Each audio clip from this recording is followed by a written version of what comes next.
mong gingon si Robbie mo to siya one of the reason why we disconnect no ana nga gap. So kani nga question ako next Rob is mental health ni siya no mga about is kani bang uh, mga gaps no or kaning reason why we are hesitants or kaning dili mo pag change sa ato ang habits usa ba ni sa mga hinungdan nganong uh, uh, sometimes we are mentally unstable no or installment.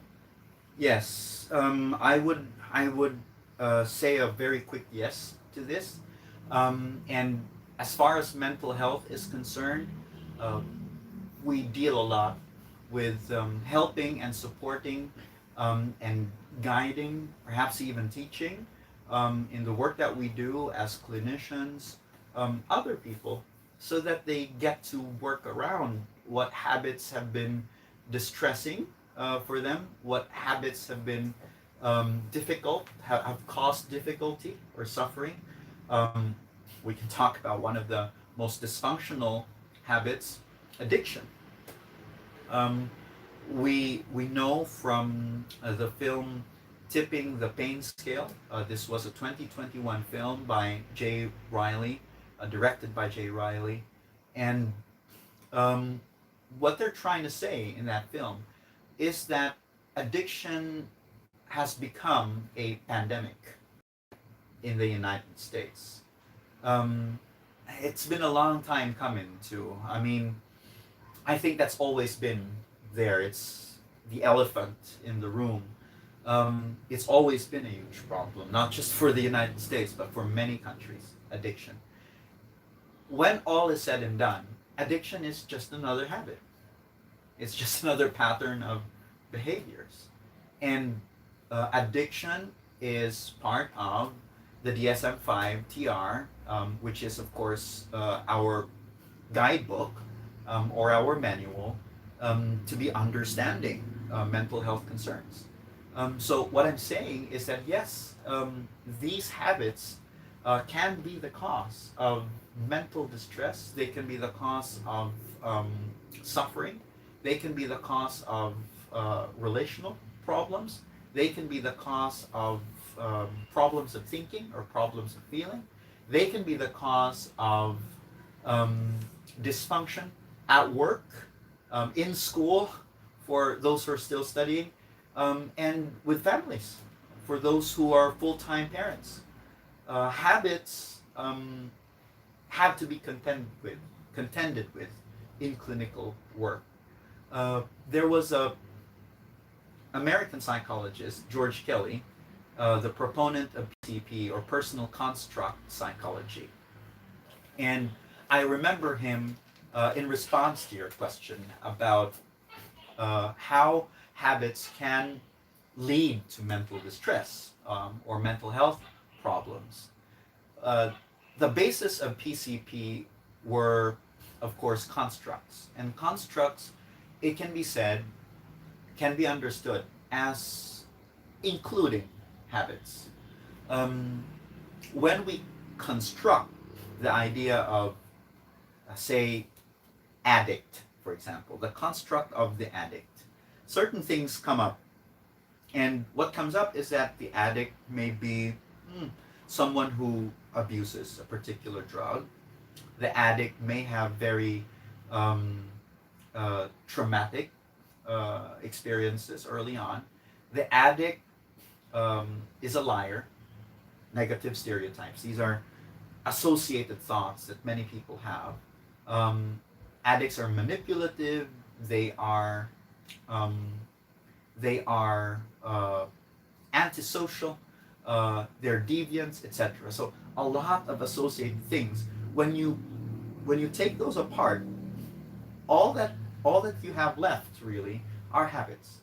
The habit of lying, for example, the habit of using, the habit of manipulating others, the habit of being antisocial, the habit of being aggressive or violent. Those are habits too. You can call them as habits.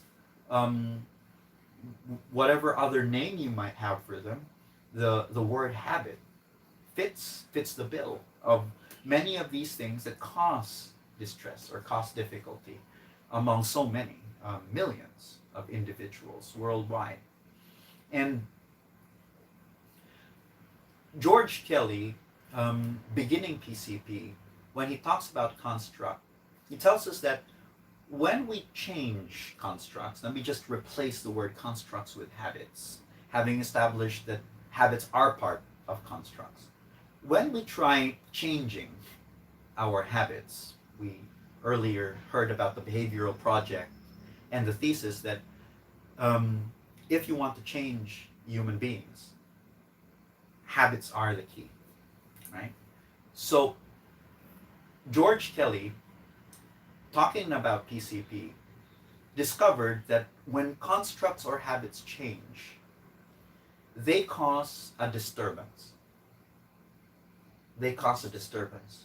Some of these disturbances may lead to something good. Like when I cut down, for example, if I decide to cut down on my drinking, and I say, I won't drink as much anymore,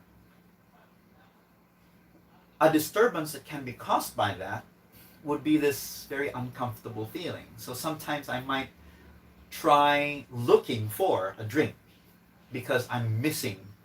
Let's just suppose I did not drink since the beginning of the year, right? So this causes a disturbance because, well, in addiction language or in addictology, we talk about withdrawal. Withdrawal is a disturbance because you begin to, well, apart from all the other, it's a very complicated phenomenon, of course, and I do not want to minimize the suffering caused by withdrawal, but certainly one part of it is the craving. So that's a disturbance. When you start craving for your next hit or the next bottle, you feel disturbed. And it is that disturbance that can sometimes lead to a relapse, a full-blown relapse, so that you quote unquote fail in your cutting back and establishing a healthier habit. Other times, it's the disturbance that actually pushes you on and allows you to change further.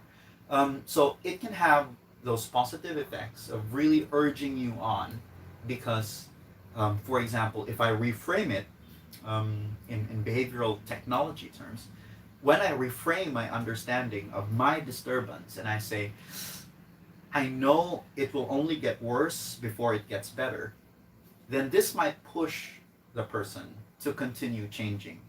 Sige lang kay karon naman pud ni, no?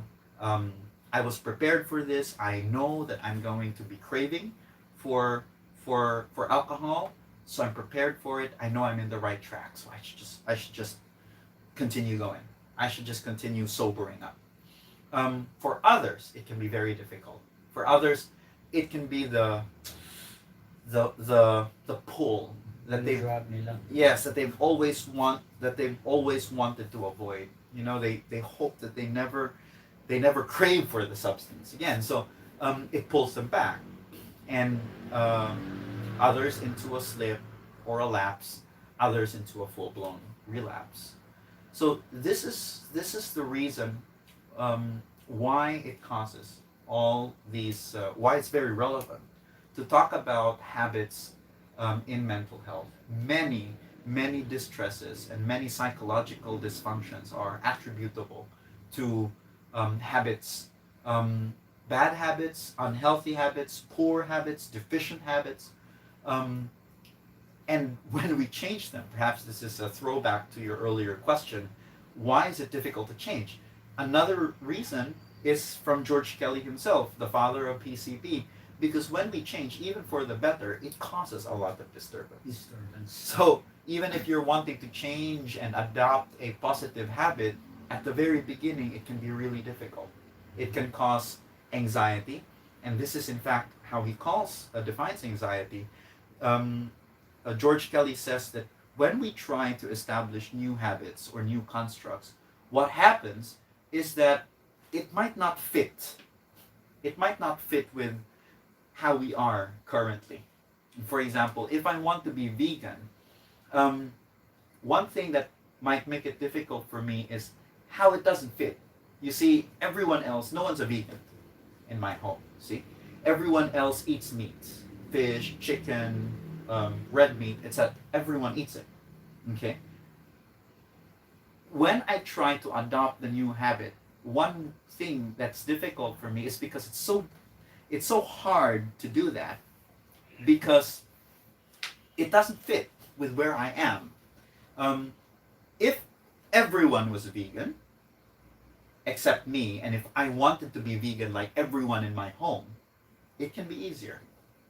It can be easier for me. And it's the same thing too. When you're trying to change a personality pattern, for example, let's just say you're a hothead, right? You get mad all the time, you lose control over your anger, you say hurtful words, and you want to change that habit. I don't want to badmouth anyone. I don't want to slap anyone. I don't want to say or do hurtful things to anyone. If it jives with your personal construct system, as George Kelly and PCP would put it, if it jives with how others are in your environment, in your family, then that might be something you can actually pull off. But if you're trying to change that while everyone around you is angry, while everyone around you is screaming and shouting and hurting everybody else, it becomes extremely difficult. So it's almost like the case of damned if I do, damned if I don't. If I change a habit, it will be difficult. If I don't change a habit, and if I remain constantly angry, it will still be difficult. So what do I do? So it's like you're torn in the middle. You're paralyzed in the middle over what to do, because changing for the better, adopting new habits, positive ones, healthier ones, is difficult. Staying with the old habits is difficult too. This causes a lot of anxiety, to say the very least. So that's my response to this question of why is it that habits are relevant to mental health? It's relevant to mental health first because so many psychological, neuropsychiatric disorders revolve around habits. Second, it's relevant to be talking about habits in mental health because adopting healthier habits, picking up healthier habits, establishing healthier habits, often is often associated with difficulties, with challenge. Okay, and I think one way to overcome that challenge is to know that it's coming. It's to know that this is gonna be a hard time for me. I will probably relapse. I will probably crave. I will probably slip. I will probably forget my resolution or my intention. Just being aware of that is staying one step ahead of trying to change and adapting newer, forming better habits.